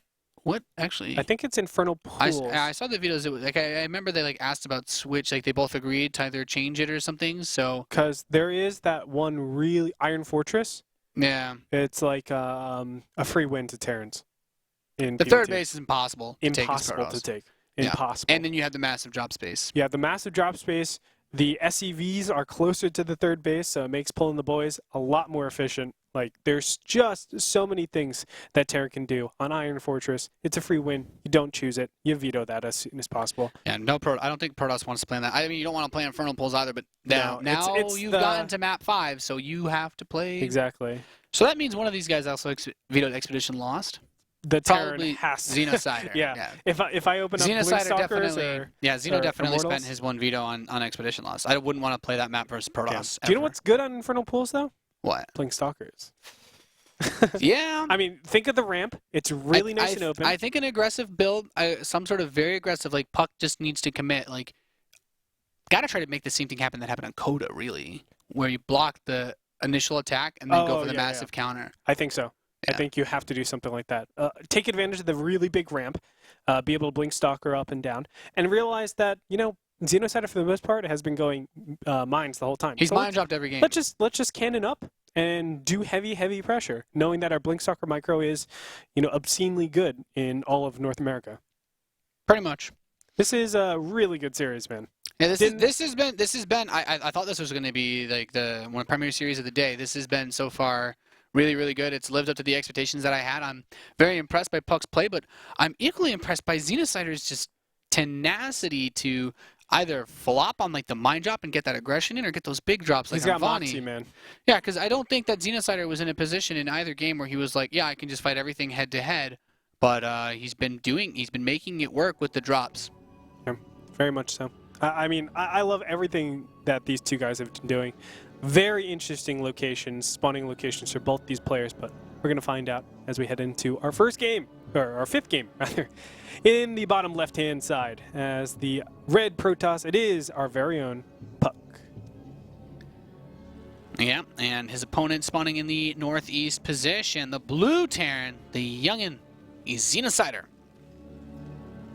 Match point. It all comes down to this, man. As you said, match point. Not only that, this is their third best of series in the last 2 months. So this is the rubber match. They're 1-1 apiece in series too. This decides everything. Exactly, like bragging rights, everything. These guys have a rivalry, definitely in the North American scene. You know what I'd like to see? I'd love to see Xenocider do like a gas first mine drop. I don't think he's gonna do it because of the way he built his first depot. But I just dream about that. So now that I've gotten that out of my system, what does puCK do on this map? Blink Stalkers, bro. Blink Stalkers? Blink Stalkers. Not an all-in, though? Not an all-in. Two base. Two base Blink Stalkers.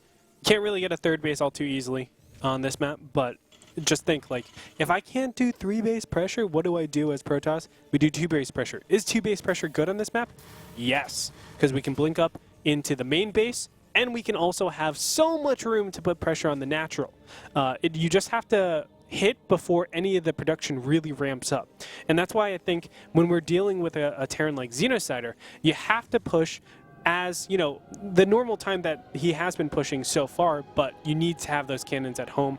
Don't worry about the robo, just go for all-in gateway pressure. Yeah, and then that's a really good point. Being cross spawns, do you think this influences either of those choices? Like, I guess they're both going to be very happy that they're not playing closed positions. It definitely hurts Xenocider more than puCK.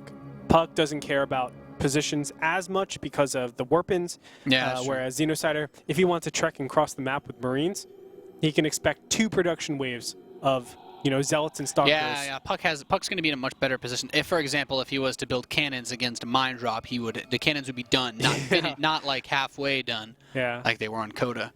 So it definitely helps out puCK so much. He will be elated once he comes in here and sees, oh, there's Reaper and Command Center over here. I like what I'm seeing. Still 3 SCVs mining gas for Xenocider, from what I can tell.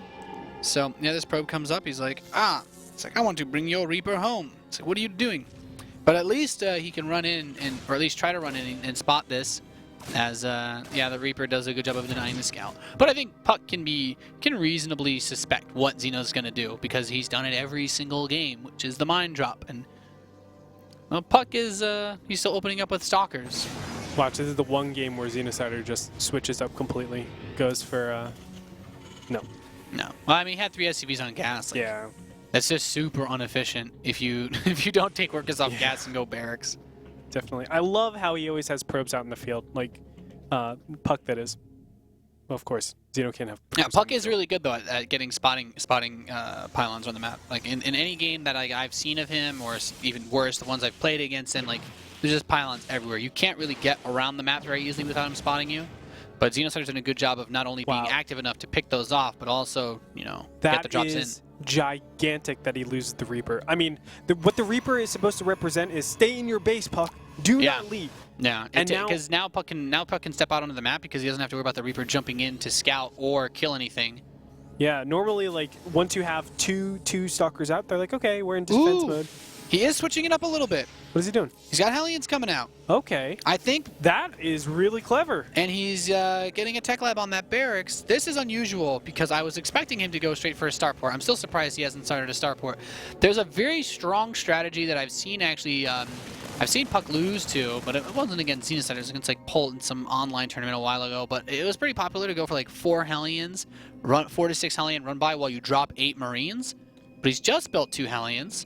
So he goes with the fast factory to do like a run by or a scout, and now he's going to go for a fast stim. So he has switched it up. He's actually not going to mine drop. He's shown just enough factory play that, well, just enough of a play that maybe puCK will build the cannons anyway, even though he doesn't need to. I think so.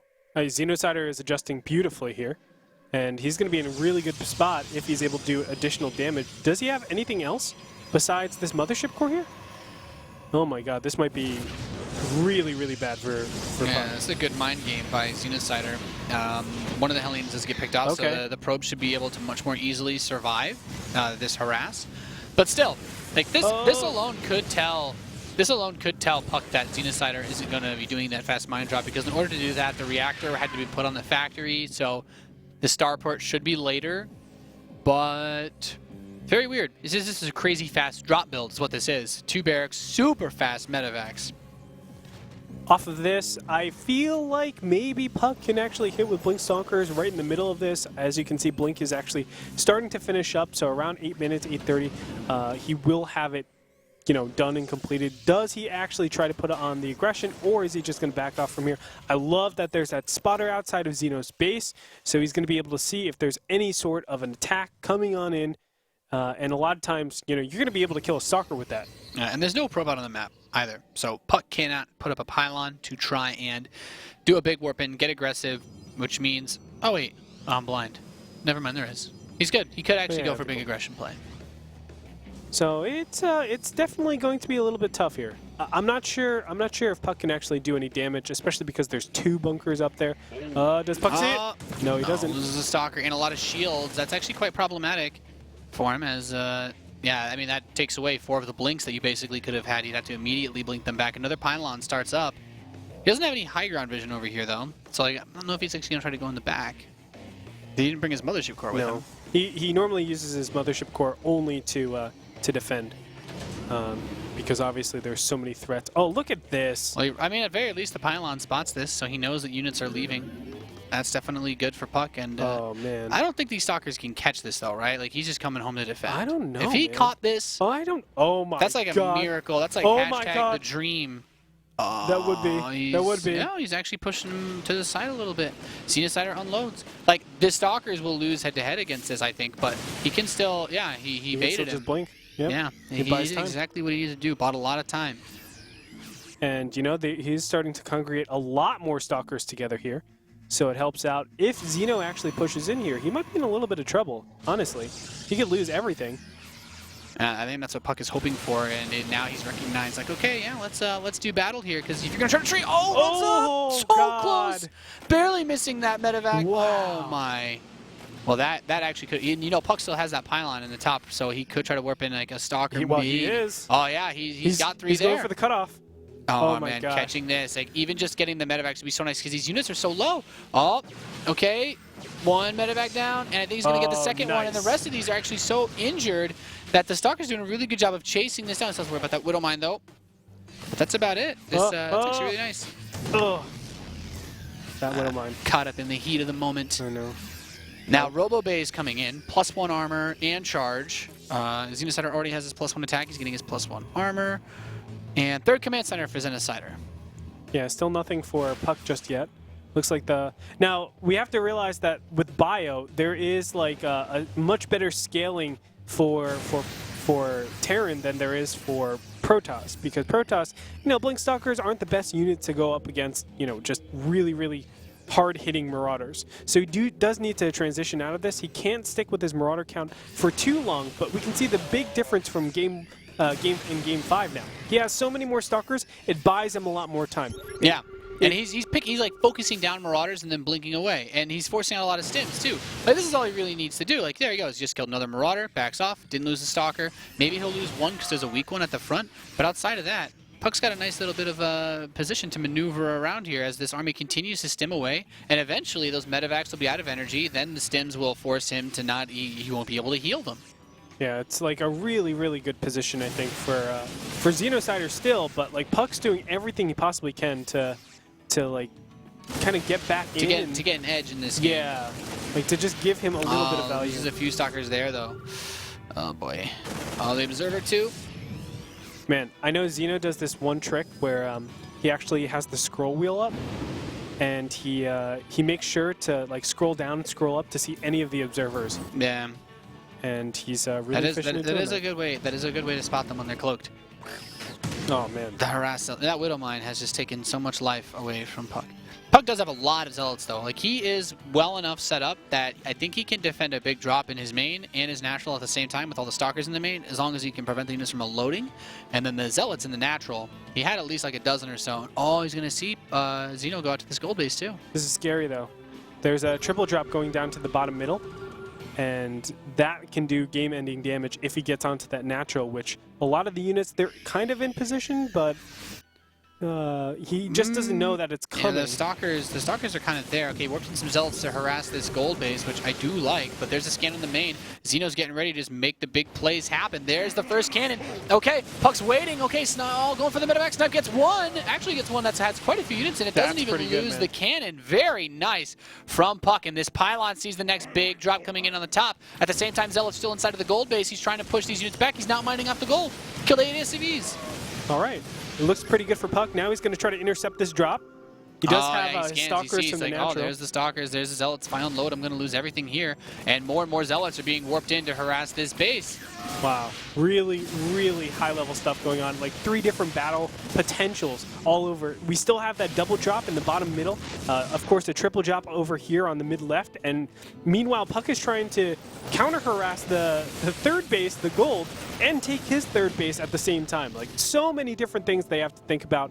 But it looks like puCK is stabilized a little bit more than his opponent. Yeah, even though he lost the pylon in the northeast, he still pocketed a few of the zealots in the northern, just outside the range, basically, of the vision of that command center. So he can go in and harass later on. And he's already trying to move out another probe as well. But I think he might run into these zealots. It stops Terran from like just evacuating his entire army and making them be super, super aggressive. It also tells puCK right now, he's like, okay, a large chunk of bio is up here. It's not all in medevacs. Most of it is still in medevacs. This probe like just kind of ran in and died a horrible death. But he knows that the threat is always there. And that's been Xeno's advantage in this series. Yeah. The one thing I'm a little bit worried about for puCK is where is his win condition? Like, how does he actually push across the map ever against Xenocider? I have no clue. It's got to be in the harass. He's got to force Xeno to commit with the drops. Like when I think about how Terrans lose games like this, it's you overcommit to the drop and then you start to panic. Like if we think about some of the moves he's made in this series on Cactus Valley, the big drop on the Colossus. That's too many zealots to drop onto. Maybe you'll get the Colossus, but you will lose everything to do so. And the way that he's spread out between his bases, like the Stalker Zealot, that's like between the main and natural. He's in a position where he can defend all of this. And he's constantly putting these spotters out, which are worth being able to know where the other guy is. I mean, he is max and covering 3 different locations. I think he's got Storm, too. I don't know how many Templar he has. But this is crazy. 3 medevacs on the mid-left, 5 medevacs in the bottom middle. No, 6 medevacs in the bottom middle. That is a lot of units. Oh, my God. And then 2 additional ones. So Xeno plans to try to win this game with 2 Doom Drops because he sees how many units are in the third base. Yeah. He's like, wow, that's way too many. I'm going to be able to do some massive damage against you. puCK doesn't actually see both of these coming. Here he goes. He's going to try to hit both at once. Oh, the Templar here. Wow, Beer immediately backs off. He's like, nope. I did not see the Templar, man. He's like, that would have been game-changing. Just double feedback on a couple of very healthy high Templars, and the game is over. Game is over. Oh, boy. Well, puCK is, he has set himself up the best that he's done in this series against this. I think so. He wants to try to take a 4th base. Oh. Okay, it's actually kind of good that happens because he might have killed it before he could cancel it. Oh, he's trying to bait the army out. And the thing is, like, there's no anti-air here, but he actually has only built medevacs, so he doesn't have any Vikings. So it's actually okay that he just has zealots with the Colossi. Vikings and Ghosts starting up right now. I think he's going to get ready to switch over. Did he move all the medevacs out back onto the map? So none of them are waiting in. I think so. Yeah. None of them are sharking around. Okay, Xenocider's given up on his Doom Drop play for now. He's really trying to force a big engagement since he recognizes that puCK is split up quite badly at the moment. Okay, and Xenocider is coming up from the side. Oh, man, nice little pick off there. Now he's going to show up. He kills off the 4th base. Wow. No cancel. Runs into the 3rd. Loads up a lot of his medevacs. And he's just going to boost away, getting ready to try to catch them later on. This is the problem with this map for Protoss. It's so hard to keep up with all the different locations. Yeah, I don't know how you can. Here he goes. He's going towards the main. He's got units on the left. He's getting ready to hit both bases at once. Big drop inside of the main base. Xenocider landing now. There's just one cannon. There's a Templar, but a single Templar alone is not going to be able to stop this. If it's an overcharge, won't stop it either. The Stalkers are going to blink up, but the Marauders can immediately hit those too. And another big push moving into the natural at the same time. He doesn't have high Templars to defend against this. It looks like he's able to clean up, but the main base has already been taken out. Oh, he doesn't have Storm yet. That's why he hasn't been able to do anything against his opponent. Oh my God, I saw him chrono it earlier. earlier. I figured it was done. Okay, well, these medevacs take a lot of heat, but they all escape. He snipes 1, 2. Oh, he's going for the third base snipe here. Great orb. Unbelievable play from Xenocider coming out here. He does have the supply disadvantage, though, right now, so he does have to be careful for those counterattacks. If he loses a lot of medevacs here, which he's not going to, it looks like, he will be in a bad position.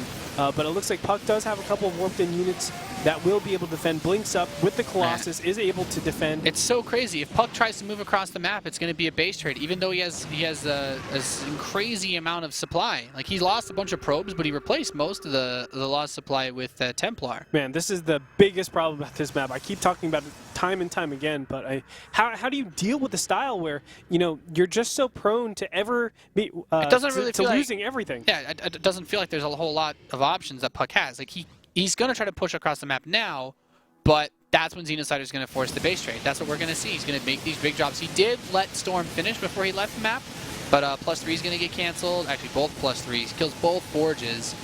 And puCK just going to try to make this big push. He's going up towards the gold base. Let's see what happens, because even though there's a lot of Zealots, this Sim City actually prevents the pathing from moving that well on these. Man, so tough. And there's a lot of Templar too. I mean, a lot of Ghosts. A lot of Ghosts, a lot of Vikings even. Oh, that choke point. The Zealots can't really do anything against him. Okay, maybe he denies some of the mining, but now, the Vikings are there too. This is so tricky, so painful for puCK. puCK is kind of losing the third base here. Stalkers are going to blink underneath the Vikings to help out a little bit. Third base is kind of denied for the most part. Now, there is a fourth command center planted down. I don't think there's anything, not much mining at least, just a couple meals. But Xenocider is still just taking big shots at all of these bases. And puCK, you know, he's still very close in army supply. And when you're Protoss, you're generally expected to be more cost effective. The question is, can he actually hit any of these? Actually, some feedbacks that would be so sick. Those feedbacks so full of energy. Xeno knew too. He's like, yeah, I should get out of here. Okay, let's take a look at the unit tab, see who has the better army right now, because I really am unsure who has the better army. It looks like there's just too many Zealots so far. 41 Zealots, there's 4 41 Zealots, 4 Colossus, 10 Stalkers, you know, and 6 Vikings. With how many medevacs and Vikings there are, like, really he just needs to bash the wall down and let these Zealots fight with everything else. That's right. Those Zealots are actually, they could swing this game for him. Like, he just needs to get into a position where he can actually use all of them. Needs to be so careful. Obviously, this 200 army is like the last army that, that puCK has. It's one of those weird scenarios where the Protoss player actually wants to fight in the open because the Zealots can actually get on top of the bio. There's a lot of storms on those Vikings, really doing a good job of taking out those. Oh, goes for the scan, gets 1 EMP. There's still some storms left, though. Wow, that's actually pretty good for puCK, though. If there's no engagements coming up pretty soon, which it looks like Xenocider wants to put the engagement on. Maybe it's about to come right now. The Colossi get a couple hits. Oh, the Stalkers get under the Vikings. Once again, there's still 2 Colossi left. 1 Colossus stands, and Xenocider's going to try to just rush this now. No more Colossi, just the Zealots. And will it be enough? The Archons are finally merged, so they do a lot of damage. Archons coming in from the side, but it's not going to be enough because there's not enough Zealots here to actually tank the damage. puCK is in retreat mode, and he's giving chase. Xenocider is way ahead right now, and if he's able to corner this army, he's going to just win the game straight up here, but Storms might be able to change it. Oh, I mean, he throws the Storms down. There's some mana mules, though, from Xenocider saying, yeah, I'm going to Premier League. Give up.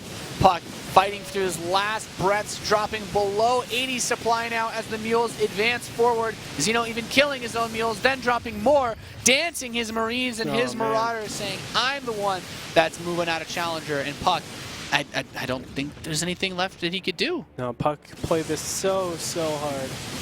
And I mean, Xeno, really, just if we were playing on another map, I think the way that puCK controlled this was really good. And wishes him congratulations. puCK says good luck in your first time in Premier League as Xenocider advances 3-2. Very well mannered response out of puCK, as that was a very well fought series. Yeah. Very close. Very close.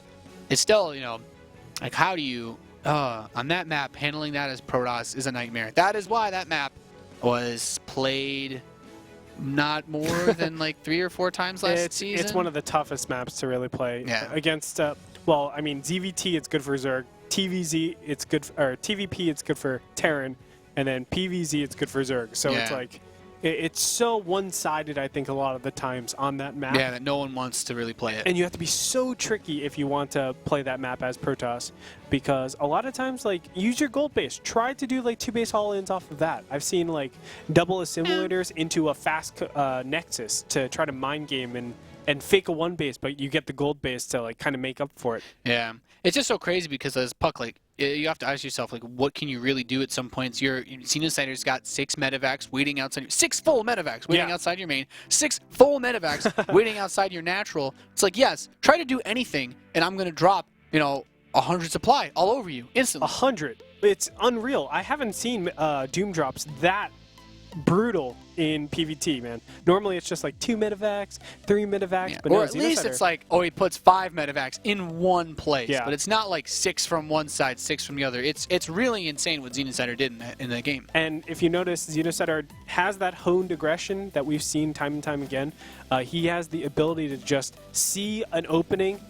At that game in particular, it was the Zealots and the Colossus on the low ground, and he's like, okay, I'm going to go for the main and the natural, kill both your next side, and just be ahead. Yeah, very well played by Xenocider. As we can see, he will advance with Violet today to Premier League. We have 2 more best of 5s remaining. Estrella playing against Masa. That'll be our next series, and then we're going to wrap things up with Suppy versus Jadong. Already a really good day of games here, Greetorp, and well, I want to big thanks for all of you that have been hitting us up on Twitter with hashtag WCS, tweeting at us at StarCraft. And we are very excited to see what you guys had to say about these coming up 2 best of 5s. We'll be right back after this short commercial break with Masa versus Estrella. You're watching the World Championship Series North American Challenger. We'll be right back.